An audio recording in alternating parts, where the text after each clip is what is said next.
Hello friends जय जगन्नाथ। आज आम हठात बाहरी पड़ू जी गोटे बारिपदा कॉलेज तरफ गोटे कम थी बारिपदार मैंने देखुए एपटे स्कूल पिला माने चलती तो ये टाइम है 4:30 बाहर आम ए जाऊँ बारिपदा तो बहुत भी लेट है आम ए बस स्टाण बालेश्वर बस स्टाण धरलु तो बस स्टाण पाख जो ब्रिज तौक रास्ता आम से जाऊँ तो आपण बहुत सारा जिनस देखी।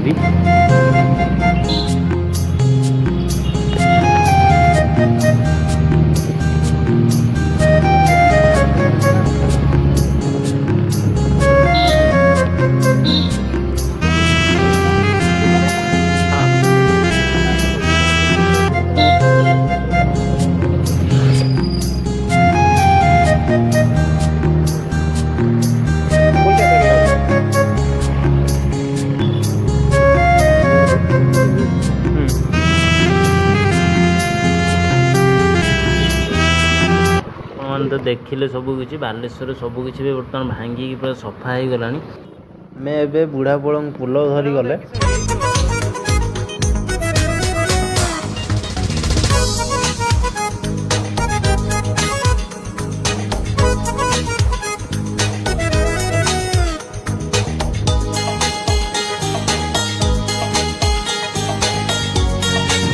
बुढ़ा बड़ ब्रिज बाहर आसलु देखिए से गोटे दुकान बस बहुत गुड़ाए कंधे अच्छी तो सब कंधे 20-20 टकर बिक्री हो तो मुझे पलि आसली मुझे जाऊँ बारिपदा रिटर्न कला बेले जो थी निहाती नहीं जी कंधे आम ए मयूरभंज पाखापाखि धरीगला। आप देखो आगे लिखाई मयूरभंज भल कि देखो लिखाई आम ए मयूरभंज को एंट्री करी गले तो लिखाई मयूरभंज को स्वागत वेलकम टू मयूरभंज।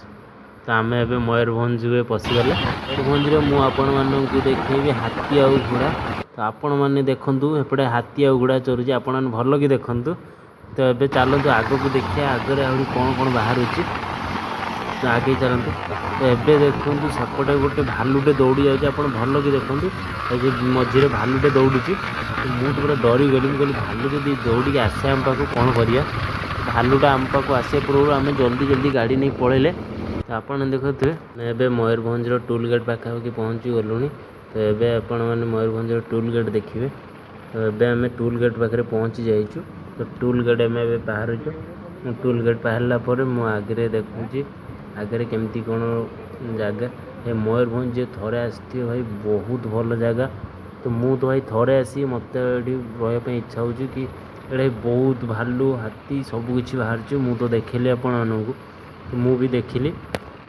तो आम पुणी आगे चलू आगे कौड़ी हाथी भालू जहाँ भी मिले मुझे देखी आपने भी जानते कि मयूरभंज बहुत सुंदर सुंदर जगह तो आपने देखिले जानीपर मयूरभंज केमी जगह तो मंदिर तो भाई बहुत सुंदर सुंदर अच्छी आप देखो एत बड़ बड़ मंदिर तो मुझे देखी बस जाऊँ कि मुझे जापारूनी मैंने मोर टाइम ना मु बारिपदा जीवार अच्छी मत तो ये मुझे पलि जाऊँ देखिकी तेरे मयूरभंज आसबि बुलायापाई से मुझे सबू मंदिर में बुलिकी जी आपण सबू मंदिर मुझे देखी केमती कौन मंदिर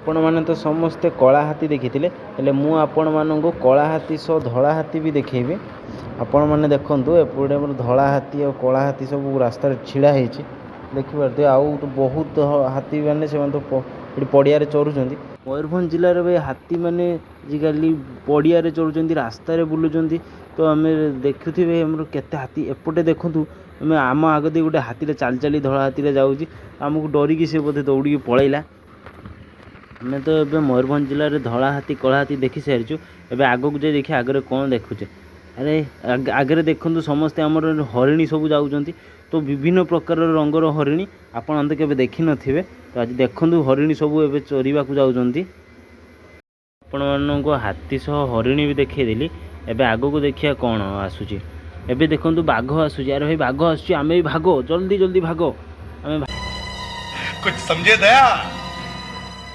हाँ सर इसका मतलब है इसका मतलब है ସରୋଜ ସାର୍ ପୁରା ବାଘ ଦେଖି ପୁରା ଛାନିଆ, ସେ ଆଉ ଗାଡ଼ିରେ ବସୁନାହାନ୍ତି, ଦେଖୁଛି କେମିତି ଠିଆ ହେଇକି ପୁରା ବାଇକ୍ ଚଲାଉଛନ୍ତି ଯେମିତି ଗୋଟେ ରାଇଡ଼ର। ତ ସେ ବାଘ ଆସିବା ପୂର୍ବରୁ ଜଲ୍ଦି ଜଲ୍ଦି ଆମେ ପଳାଉଛୁ, ପୁରା ରାଇଡ଼ର ଫିଲିଙ୍ଗସ୍ ନେଇକି ସେ ପୁରା ଚଲାଉଛନ୍ତି। ମୋତେ ଲାଗୁଛି ସେ ପୁରା ଏମିତି ରାଇଡ଼ର ହେବା ପୂର୍ବରୁ ସେ ବହୁତ ଖୁସି ହେଇଗଲେ ଆମର ଏଇ HF ଚଲେଇକି। ସରୋଜ ସାର୍ ତ ପୁଣି କାହିଁ ଠିଆ ହେଇ ପଡ଼ିଲେ, ତ ଦେଖିବା କ'ଣ ହେଉଛି, କେତେ ଦୂର ଚଲାଉଛନ୍ତି। ତ ଏବେ ଆମେ ବାଘ ପାଖରୁ ବଞ୍ଚିଯାଇଛେ, ସେଥିପାଇଁ ସେ ଆମକୁ ଗୋଟେ ବେଷ୍ଟର ବ୍ଲଗ୍ ଜଣାଇଦେଲେ, ତ ଧନ୍ୟବାଦ। ଫାଇନାଲି ଆମର ଏଠି ବାରିପଦାରେ କାମ ସରିଯାଇଛି, ଆମେ ଏବେ ବାହାରିବୁ ବାଲେଶ୍ୱର। ଏବେ ବାଲେଶ୍ୱର ଯିବା ପୂର୍ବରୁ ଆମେ ଯିବା ବାରିପଦାରେ ଥିବା 99 ସପ୍କୁ। ତ ଏବେ ଆମେ 99 ସପ୍ ଆଗରେ ପହଞ୍ଚି ଯାଇଛେ। ତ ଏବେ ଯିବା ଆମର ବଜାର ଭିତରକୁ, ତ ଭିତରକୁ ଯାଉଛି। ଭିତରକୁ ଗଲା ପରେ ଦେଖୁଛି ସେଠି 99 ସପ୍ରେ କ'ଣ କ'ଣ ଜିନିଷ ଅଛି। ଭାଇ ସବୁ ପ୍ରକାର ଜିନିଷ ଭାଇ ପୁରା ଆଭେଲେବୁଲ୍, ଭାଇ ଯାହା ଖୋଜିବେ ବହୁତ ବଢ଼ିଆ ବଢ଼ିଆ ଜିନିଷ ଥିଲା ସେଥିରେ। ତ ଆମ ସରୋଜ ସାର୍ ସେପଟେ କ'ଣ କିଣୁଛନ୍ତି, ତ ମୁଁ ଏପଟେ ଗଲି ଗୋଟେ ହାର୍ଟରେ ଦେଖିଲି, କଣ୍ଢେଇ ଦେଖିଲି, ସେ ହାର୍ଟରେ ଲେଖା ହେଇଥିବା ଲଭ୍ଟିକୁ ନେଲି, ଆଉ ନେଇକି ବହୁତ ଭଲ ଲାଗୁଥିଲା ଧରିବା ପାଇଁ। ତ ଭାଇ ସେଇ ହାର୍ଟଟା ବି ସେଇଠି 99 ସପ୍ରେ ମିଳୁଛି, 99ରେ। ତ ମୁଁ ଏବେ ତାକୁ ରଖିଦେଇ ମୁଁ ସେପଟକୁ ଗଲି, ଆମର ସରୋଜ ସାର୍ କ'ଣ କିଣୁଛନ୍ତି। ତ ମୁଁ ଦେଖିଲି ସେ ଗୋଟେ କ'ଣ ଲାଇଟ୍ ଭଳିଆ ଦେଖୁଛନ୍ତି, ତ ମୁଁ ତାଙ୍କୁ ଦେଖିସାରି ମୁଁ ଏବେ ତାଙ୍କ ସହ ଗଲି, ସେଇଟା କ'ଣ ସେ ଟେଷ୍ଟ କରିବା ପାଇଁ ନେଲେ। ତ ଟେଷ୍ଟ କଲା ବେଳେ ଦେଖୁଛି କ'ଣ ହେଉଛି। ତ ସେ ଭାଇ ଏବେ ଟେଷ୍ଟ କରୁଛନ୍ତି, କ'ଣ ଦେଖୁଥିବେ, ବି ଦେଖୁଥାନ୍ତୁ କେମିତି ଦେଖାଯାଉଛି। ତ ସେ ଭାଇ ଏବେ ସେଠାରେ କରେଣ୍ଟ ଦେଇଦେଲେ, ବହୁତ ସୁନ୍ଦର ଦେଖାଯାଉଛି ଲାଇଟ୍ଟା। ହିଁ ଏତେ ସୁନ୍ଦର ଦେଖାହେଲେ କି ମୋର ବି ଇଚ୍ଛା ହେଲା ଗୋଟେ ନେବା, ସେଥିପାଇଁ ମୁଁ ବି ଗୋଟେ ଗଲି ଲାଇଟ୍ ନେବା ପାଇଁ। ତ ମୁଁ ସେଠୁ ବାଛି ପାରିନି କେଉଁଟା ନେବି କେଉଁଟା ନାହିଁ ଜାଣିପାରିଲିନି। ତ ମୁଁ ଗୋଟେ ଚଏସ୍ କଲି, କପୁଲ ଭିତରେ ଅଛନ୍ତି, ତ ସେଇଟାକୁ ନେଇକି ମୁଁ ଏବେ ଯିବି। ତ ମୁଁ ତାଙ୍କୁ ଟେଷ୍ଟ କରେଇବି କେମିତି କ'ଣ ଜଳୁଛି କ'ଣ ନାହିଁ। ତ ଟେଷ୍ଟ କଲା ପରେ ଜଣାପଡ଼ିବ। ତ ମୁଁ ଏବେ ନେଇକି ଯାଉଛି ତାଙ୍କ ଭାଇଙ୍କ ପାଖକୁ, ସେ ଏବେ ଟେଷ୍ଟ କରିବେ ସେଇଠି। ଟେଷ୍ଟ କଲା ପରେ ଜଣାପଡ଼ିବ କେମିତି ଅଛି କେମିତି ନାହିଁ। ତ ଯିବା ପୂର୍ବରୁ ମୁଁ ଆପଣଙ୍କୁ ଦେଖାଉଛି, ଏଠାରେ ସବୁକିଛି ଭାଇ 99ରେ ମିଳିବ, ଯାହା ବି ଖୋଜିବେ ବହୁତ ସାରା ଜିନିଷ ଅଛି ଯେଉଁଠି ଆପଣ 99 ପାଇପାରିବେ। ତ ଏବେ ମୁଁ ଆଣି ଭାଇଙ୍କୁ ଦେଇଛି, ତ ସେ ଏବେ ଟେଷ୍ଟ କରିବେ। ମୁଁ ଏବେ ଠିଆ ହେଇଛି ଦେଖିବି କେମିତି ଜଳୁଛି। ତ ସେ ଦେଖନ୍ତୁ, ସେ ଏବେ ଟେଷ୍ଟ କରିବେ। ଆପଣମାନେ ଦେଖନ୍ତୁ, ସେ ଏବେ ଲାଇଟ୍ ଦେଇଦେଲେ। ତ ମୁଁ ଦେଖୁଛି ବହୁତ ସୁନ୍ଦର ଦେଖାଯାଉଛି, ମୋର ତ ପୁରା ଭାଇ ପସନ୍ଦ ଆସିଗଲା। ତ ସେଇଟା ମୁଁ ନେବି କହିଲି, ତ ମୁଁ ନେଇକି ତାକୁ ପ୍ୟାକିଂ କରିବା ପାଇଁ କହିଦେଲି। ତ ଏପଟେ ଆପଣମାନେ ଦେଖନ୍ତୁ ବହୁତ ସାରା ବୁକେ ବି ଅଛି, ଯିଏକି ସବୁକିଛି ଆପଣ ଯାହା ଝିଅମାନଙ୍କ ପାଇଁ ହେଉ କି କୌଣସି ଗିଫ୍ଟ ପାଇଁ ହେଉ, ସବୁକିଛି ଜିନିଷ ଆପଣ ପାଇପାରିବେ ଏଠି। ତ ସବୁକିଛି ମାତ୍ର 99 ଟଙ୍କାରେ। ତ ଖାଇବା ଥାଳି ପାଖରୁ ଆରମ୍ଭ କରି ପ୍ଲାଷ୍ଟିକ୍ ଜିନିଷ ପର୍ଯ୍ୟନ୍ତ। ସରୋଜ ସାର୍ ମୋର 99 ବଜାରରୁ ପଳେଇ ଆସିଲୁ, କାହିଁକିନା ଏପଟେ ସନ୍ଧ୍ୟା ବି ହେଇଗଲାଣି। ତ ଆମକୁ ବାଲେଶ୍ୱର ଯିବାର ଅଛି। ସରୋଜ ସାର୍ ବି ବହୁତ ଖୁସି ଅଛନ୍ତି ସେଇ ଯେଉଁ ଲାଇଟ୍ଟାକୁ ନେଇକି, ତ ମୁଁ ବି ବହୁତ ଖୁସି ଅଛି। ଆମେ ଦୁଇ ଜଣ ବହୁତ ଖୁସି ହେଇକି ଯାଉଛୁ ବାଲେଶ୍ୱର। ଏବେ ତ ବହୁତ ରାତି ହେଇଗଲାଣି, ପ୍ରାୟତଃ 8ଟା ହେଇଗଲାଣି। ତ ଦେଖୁଥିବେ ରାତି 8ଟା ହେଲାଣି, ଆମେ ଏବେ ବାଲେଶ୍ୱର ପାଖାପାଖି ବି ପହଞ୍ଚି ଗଲୁଣି। ଏବେ ଆମେ ଆସି ପହଞ୍ଚି ଯାଇଛୁ ସକାଳେ ଯେଉଁଠି କଣ୍ଢେଇ ଦୋକାନ ବସିଥିଲା। ତ ଆମେ ଆସୁ ସେ ସବୁ ଗୁଛେଇ ସାରିଲେଣି।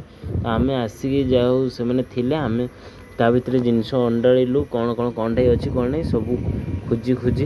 ତ ଆମେ ଦେଖୁଛୁ ଆମେ କ'ଣ ନେବୁ କ'ଣ ନାହିଁ। ଆମେ ସରୋଜ ସାର୍ ବାଛୁଛନ୍ତି, ତ ମୁଁ ବି ବାଛୁଛି। ଏତେ ଜିନିଷ ଭିତରେ ଆମେ କ'ଣ ନେବା, ମୁଁ ଏଇ ମୁଣ୍ଡ କାମ କରୁନି। ଏତେ ଜିନିଷ ଭିତରେ କେଉଁ ଜିନିଷଟା ସବୁ ତ ଭଲ ଲାଗୁଛି, ଆମେ କେଉଁଟା ନେବା, କାହିଁକିନା ସବୁ ଜିନିଷ ଯାହା ବି ନେଲେ ସବୁ 20 ଟଙ୍କା। ତ ମୁଁ ବି ବାଛୁଛି ଏବେ କ'ଣ ନେବି। ତ ମୁଁ ଭାବୁଛି କି ଗୋଟେ ହାର୍ଟ ନେବି ବୋଲି। ତ ହାର୍ଟରେ ଲଭ୍ ଲେଖା ହେଇଛି, ତ ମୁଁ ଗୋଟେ ହାର୍ଟ ବାଛୁଛି। ତ ବାଛିଲା ପରେ ଆମ ସରୋଜ ସାର୍ ବି ଜାଣିପାରୁନାହାନ୍ତି ସେ କ'ଣ ନେବେ। ତ ମୁଁ ଏବେ ଗୋଟେ ହାର୍ଟ ନେଲି। ତ ହାର୍ଟ ନେଲା ପରେ ମୁଁ ଏବେ ଗୋଟେ ଠେକୁଆ ଅଛି, ଠେକୁଆ ନେଇ ଭାବୁଛି। ତ ଠେକୁଆ ନେଲେ ମୁଁ ଗୋଟେ ଠେକୁଆଟାକୁ ବାଛିଦେଲି। ତ ମୁଁ ହାର୍ଟ ଠେକୁଆ ଦୁଇଟା ନେଇନେଲି। ଆମ ସରୋଜ ସାର୍ ବାଛୁଛନ୍ତି କ'ଣ ନେବେ। ତ ଆପଣ ଦେଖନ୍ତୁ ସେ କେତେ ସମୟ ଧରି ବାଛୁଛନ୍ତି, ଜାଣିପାରୁନାହାନ୍ତି କେଉଁ ଜିନିଷଟା ଭଲ ଲାଗୁଛି ତାଙ୍କୁ। କିନ୍ତୁ ସବୁ ନେବା ପାଇଁ ବି ଚାହୁଁଛନ୍ତି, ହେଲେ ସେ କ'ଣ ନେଉଛନ୍ତି ମୁଁ ଆପଣଙ୍କୁ ଦେଖାଉଛି, ଠିକ୍ ଅଛି। ମୋର ଗୋଟେ ହାର୍ଟ ଗୋଟେ ଆଉ ଠେକୁଆ ଗୋଟେ ହେଲା।